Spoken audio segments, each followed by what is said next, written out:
Hi everyone, नमस्कार आप सभी को। राम राम। कैसे हैं आप लोग? आशा करती हूँ बिल्कुल ठीक ठाक होंगे, जहाँ भी होंगे सुरक्षित होंगे। बहुत ही सारा प्यार आप सभी को। हम लोग भी ठीक हैं। और ये वीडियो थोड़ा लेट जा रही है, बट कोई बात नहीं। Something is better than nothing, so इसके लिए माफ़ी चाहती हूँ। और अब आते हैं वीडियो के ऊपर। और वीडियो ये थोड़ा सा क्लिप मैंने रिकॉर्ड करी थी श्राद्ध के लास्ट डे में, क्योंकि मैंने अपने पिता का इस बार पिंडदान वगैरह किया था, उनका दाह संस्कार किया, सब कुछ किया। तो मेरे यहाँ मायके साइड में श्राद्ध इस बार नहीं होगा, तो मुझे भी नहीं करना है। अब अगले साल से करूँगी। तो लेकिन मेरे ससुराल पक्ष से मैं कर सकती थी। तो वैसे तो हम यहाँ श्राद्ध नहीं करते हैं, क्योंकि यहाँ पे हम इस टाइम पर मंदिर भी नहीं, कभी कभी वीकडेज में पड़ता है, वर्किंग होते हैं हस्बैंड भी, मैं भी नहीं जा सकते। ब्राह्मण यहाँ पर हमारे कहीं इर्द गिर्द कोई ऐसे नहीं रहते हैं कि हम किसी को खिला सकें बुला के घर पे। तो खैर शुरू से मैं ऐसे ही करती आई हूँ, जैसा देश वैसा भेष। वैसे ही करना चाहिए अपने श्रद्धा मन भक्ति से, जैसे आपको उचित लगे और कर्म कांड से भी गलत ना हो। तो इस दिन मैं क्या करती हूँ, मेरी दादी ने मुझे बताया था इसका तरीका। तो कहती थी कि घर पे कुछ बना लिया करो और बना के अब खुद खा लो, बच्चों को खिला दो, और थोड़ा सा अंश आग अग्नि देवता के हवाले पितरों को कर दो, क्योंकि अग्नि देवता को देने के बाद अग्नि देवता के माध्यम से पितृ सीधे उनके तक पहुंचता है। तो बस मैं वही करती हूँ। मैं अपने सासू माँ के लिए और अपने दादी सास के लिए और बाबा सास ससुर के लिए कर देती हूँ यहाँ पे। कहते हैं कि बेटे से ज़्यादा किया हुआ बहू का लगता है। तो इस दिन हस्बैंड जॉब पे थे, हमेशा अक्सर ऐसा ही होता है।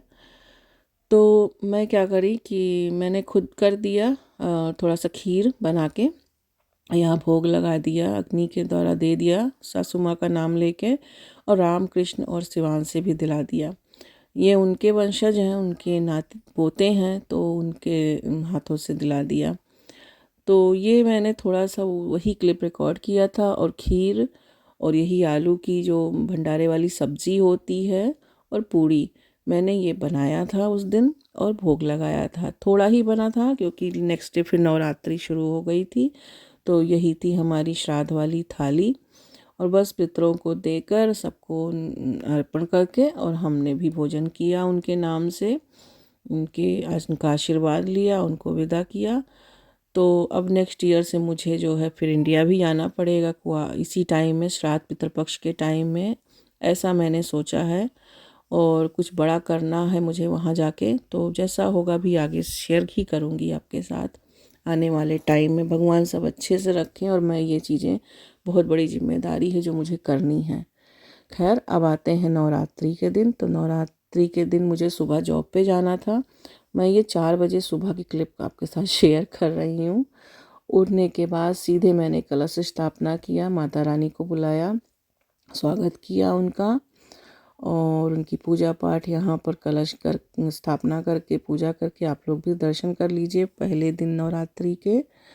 और आप लोग आरती ले लीजिए, माता जी से ब्लेसिंग्स ले लीजिए। और आशा करती हूँ सब लोग अपने घरों में अच्छे से इस बार नवरात्रि शेयर कर रहे होंगे, मना रहे होंगे, और माता रानी से आशीर्वाद ले रहे होंगे। आने वाले फिर साल में, अगले साल कुआर में हम उनका स्वागत करें अच्छे से और अच्छे से। हमेशा हम आप सबको तरक्की दें, हम सबको तरक्की दें। हाय एवरीवन, कैसे हैं आप? नमस्कार, राम राम, जय माता दी। आज से नवरात्रि शुरू हो गई। नवरात्रि की बहुत ढेर सारी आप सभी को शुभकामनाएं। बस मैं क्विक स्टार्ट कर दे रही हूँ। यहाँ मैंने मखाने भून के रख दिए हैं, हस्बैंड अपना चाय और मखाना ले लेंगे, और आलू वगैरह का यहाँ पे इंतज़ाम है।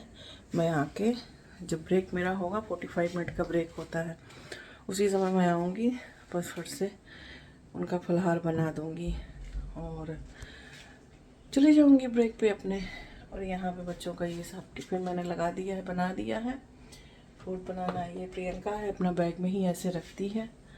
तो बस अब मैं निकल रही हूँ जॉब पे। हो रहा है लेट, मुझे बज रहे हैं 6:30, सॉरी अंधेरा हो रहा होगा यहाँ पे। बज रहे हैं 6:30 और बस अब निकल रहे हैं। चलिए मिलते हैं फिर बाद में। फिर मैं यहाँ अब आपसे सीधे मिल रही हूँ अपने जॉब के बाद। रामकृष्ण, शिवांश और प्रियंका को स्कूल से लेने आए हैं और सब सो गए हैं गाड़ी में।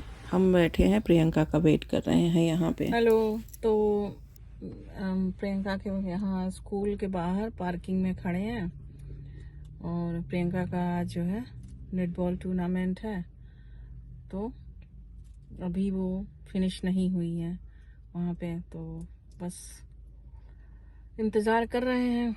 ये दोनों गाड़ी में ही सो गए। ब्राउनीज लेके आए थे, ब्राउनी खा लिए ये। और शिवांश जो है कह रहा है कि इतनी देर हम यहाँ बैठकर करेंगे क्या, चलो मम्मी घर, दीदी आ जाएंगी वॉक करके। फिर मैंने बच्चों को घर छोड़ा और थोड़ा सा टाउन आई थी, मुझे कुछ सामान लेना था। छोटे से यहाँ छोटे मोटे मॉल हैं तो ज़रूरत की चीज़ें आपको मिल जाती, जैसे यहाँ पे रोएज़ है, पाउंड शॉप है, इस तरह की चीज़ें कुछ लेनी हो तो रोएज़ में थोड़े अच्छे सामान भी मिलते हैं, ब्रांडेड मिल जाते हैं। तो मैं वहीं रोएज़ की तरफ जा रही थी और ये यहाँ पे म्यूज़ियम है एक छोटी सी हमारे टाउन की, डेड आर्मी के नाम से। तो मंडे टू फ्राइडे मेरा ऐसे जॉब का दिन होता है ना मॉर्निंग का, कि फिर पूरे दिन तो मैं घर पे रहती नहीं हूँ, रिकॉर्ड क्या ही करूँगी। मंडे टू थर्सडे जो है मैं डे शिफ्ट करती हूँ मॉर्निंग का, तो फिर शाम को ही मैं कुछ रिकॉर्डिंग कर पाती हूँ। तो ये क्लिप उस वीकेंड की थी, मतलब जैसे श्राद्ध वाले दिन रिकॉर्ड किया, उसके बाद मंडे टू थर्सडे मुझे टाइम नहीं मिलता बिल्कुल से इसको एडिट करने का। तो फ्राइडे को मेरा लेट शिफ्ट होता है, तो फ्राइडे में मुझे टाइम मिल जाता है तो मैं डे में शिफ्ट उसको एडिट करती हूँ, तो फिर सैटरडे को आपके पास शेयर कर देती हूँ। यही मैंने सोचा था और कुछ मैंने रूटीन में भी लाना शुरू किया। तो रोहित से जो मुझे लेना वो मैं लेकर आ गई, फिर घर चेंज वगैरह किया। उसके बाद अपना जो घर का काम होता है जो मैं सुबह नहीं कर पाती हूँ वो मैं आने के बाद करती हूँ, जैसे हूवर वगैरह करना, और फिर खाना पीना मैं बना के ही जाती हूँ सुबह। तो बच्चों को भी लंच वगैरह दिया और मेरा फास्ट ही था, तो मैंने अपना भी चाय बना लिया, हस्बैंड को भी। बीच में मैं एक बार जॉब से आई थी, जब मेरा ब्रेक हुआ था उस समय मैं फलहार बनाने आई थी, क्योंकि हस्बैंड का भी फास्ट था। वो पहला और आखिरी रहते हैं, मेरा 9 दिन का फास्ट है लेकिन हस्बैंड मेरे पहला और आखिरी रहते हैं। तो इस दिन पहला दिन था तो फिर मुझे बीच में आना पड़ा, क्योंकि मैं केवल मूंगफली और मखाने भून के गई थी, आपको सुबह में दिखाया भी था, लेकिन और कुछ नहीं बनाया था। जब मेरा 45 मिनट का ब्रेक हुआ तो मैं आ गई थी घर और फट से जल्दी से उनका बना के और थोड़ा सा अपना भी कुछ लेकर और चली गई थी। तो वो अपना बाद में फिर जॉब पे चले गए होंगे, खा भी लिए होंगे और ले भी गए होंगे, जैसा भी किया हो। तो जो भी थोड़ा काम था जैसे किचन का होवरिंग वगैरह करने का काम होता है वो सब कभी कभार वो करके जाते हैं, तो कभी नहीं करते हैं तो मैं कर लेती हूँ। इसी तरीके से मिल बांट के अपना हम लोग काम कर लिया करते हैं। तो हूवर यहाँ पर वो करके गए थे लेकिन मुझे कुछ गंदा सा दिखा तो मैंने कहा चलो मैं ही कर देती हूँ। बस मैंने हूवर वगैरह यहाँ पे फिनिश किया घर में, और आगे लिविंग एरिया में भी। पहले जो हमारा डाइनिंग एरिया था, डाइनिंग जहाँ रूम था, वहाँ पर हम लोग खाना खाते थे, तो वो रूम भी खुला रहता था तो वहाँ भी करना पड़ता था। लेकिन जब मैं इंडिया गई थी तो हस्बैंड ने किसी को वो रेंट पे दे दिया है वो रूम। तो भाई फाइनेंशियली भी हर चीज़ देखना था और एक कमाने वाला बंदा भी चला गया।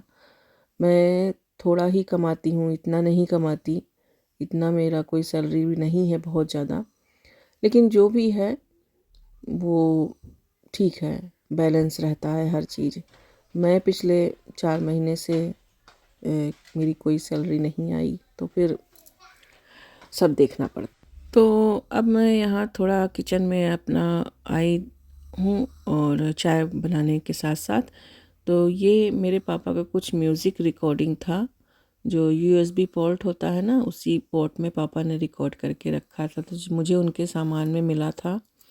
तो मैंने सोचा चलो देखिए, इस पे नाम भी लिखा हुआ है मेरे पिताजी का, जय जय राम पाठक। तो मेरे पिताजी का नाम था जय जय राम। तो मैंने सोचा चलो इसको लगाती हूँ, देखूँ इसमें है क्या म्यूज़िक में। कुछ क्लिप सुनकर, कुछ गाना सुनकर मुझे तुरंत जैसे लगाया, मैं इमोशनल बहुत हुई। थोड़ा देर में बहुत मतलब वो हो गई कि जैसे लग रहा है कि ये मेरे पापा ही अपने विषय में कह रहे हों, या बस बस वही है, वो फीलिंग नहीं बता सकती। वो फीलिंग वही समझ सकता है जो इस रास्ते से गुज़र रहा होगा। हर कोई नहीं समझ पाएगा कि मेरे अंदर आजकल क्या चल रहा है, नहीं समझ पाएगा, कभी नहीं समझ पाएगा। वो वही समझता है जो इससे गुज़र रहा होगा।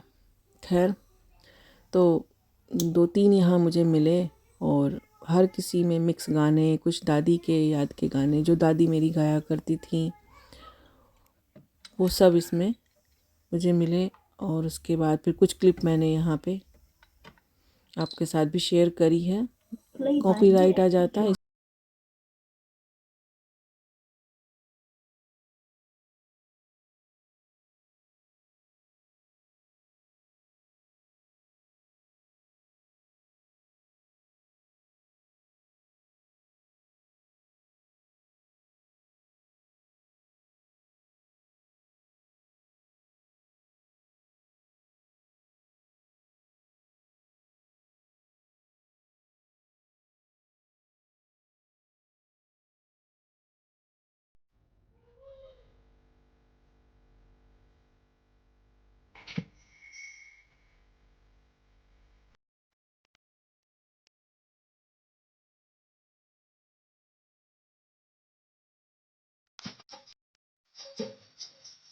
झोली में फूल भरे हैं, एक झोली में कांटे, कोई कारण होगा।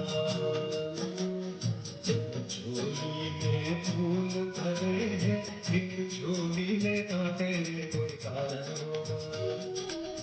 ये कुछ भी नहीं, ये तो फातिमे वाला बातें।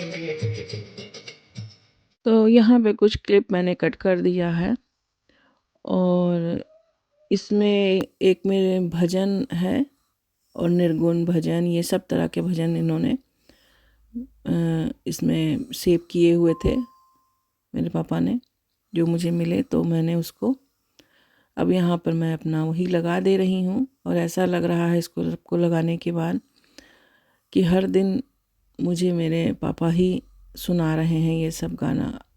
पता नहीं आप में से कितने लोग इस चीज़ को समझेंगे, लेकिन मेरे मन की जो फीलिंग है, मुझे बस ऐसा लग रहा है मेरे पापा गा रहे हों। डेली मैं इसको लगाती हूँ। और एक एक मेरे रोमांटिक गाने भी मिले हैं, जैसे मुकेश के, लता के, जगजीत सिंह के, गज़ल भी, इस तरह की चीज़ें मिली हैं। बस वही सुनते सुनते यहाँ मैंने अपनी चाय बनाई, और ये चिप्स वगैरह जो है मैं दोपहर में जब आई थी लंच टाइम में, लंच इसको बनाने के लिए, तो मैं करके गई थी। मूंगफली में और मखाना मैंने सुबह ही बना दिया था, और ये साथ में साबूदाना और मूंगफली है, वो मैंने अभी बनाया है। और ये आलू का पापड़ है, चिप्स है, ये सब घर का बना हुआ है। मैं जब भी इंडिया जाती हूँ तो मेरी दीदी बना के रखती हैं, यानी मेरी नंद, वही मुझे दे देती हैं, तो मैं ले आती हूँ। उसके बाद यहाँ पर मैं फिर आपसे मिल रही हूँ अपना चाय नाश्ता के बाद, कुछ नेक्स्ट डे का प्रिपरेशन करने के लिए बच्चों का, क्योंकि मॉर्निंग में मुझे इतना टाइम नहीं होता है। मुझे 6:30 बजे मैं जॉब के लिए निकल जाती हूँ, और अपने लिए भी थोड़ा समय देना, तो इस वजह से। और आजकल नवरात्रि चल रही है, तो कुछ चीज़ें, अपना कुछ काम है जो मैं शाम को कर लेती हूँ, तो मुझे इजी हो जाता है। जैसे ये कुकम्बर यानी खीरा हुआ, और कैरेट है, ये सब मैं बच्चों को सुबह देती हूँ लंच बॉक्स में, तो इसको सबको कट करके रख लेती हूँ। और जो भी मतलब शाम का या जो टाइम लगने वाली चीज़ें हैं, वो मैं एक रात पहले अपना करके रख देती हूँ। 2-4 दिन पहले नहीं, वीकली नहीं करती, लेकिन ये है कि 1 नाइट बिफोर करके रख देती हूँ। अब यहाँ पे मैंने इसको कट करके रख दिया, बस सुबह सबके टिफ़िन में अपलोड करना होगा। तो डेली का डेली मैं रात में यही करती हूँ, जब तक जो है मंडे टू फ्राइडे जाना होता है इन लोगों को स्कूल डे में यही होता है। उसके बाद बच्चे सब सो गए हैं, अब मैं भी सोने आई हूँ और इसी के साथ इस छोटे से ब्लॉग का एंड कर रही हूँ। आपसे मिलती हूँ फिर नए ब्लॉग में। आशा करती हूँ ये छोटा सा ब्लॉग आपको पसंद आया होगा और मेरे व्यस्त लाइफ को और अभी आप मेरे चीज़ों को समझ पा रहे होंगे। और जितना भी है जैसे भी है मैं आपके साथ शेयर कर रही हूँ। अभी मैं बहुत ज़्यादा इन्वॉल्व नहीं हो पा रही हूँ, सच्ची में बताऊँ मुझे कैमरा भी फेस करने का मन नहीं कर रहा है। ये भी जानती हूँ कि सब दिन ऐसा नहीं रहेगा, धीरे धीरे ये सब चीज़ें एक धुंधली सी यादों में बदल जाएंगी, लेकिन फिर भी अभी बहुत जल्दी है, बहुत अर्ली है। तो चलिए फिर मिलती हूँ आपसे नए ब्लॉग में। अपना बहुत ख्याल रखिए, जहाँ रहिए सुरक्षित रहिए। जय सिया राम, बाय बाय।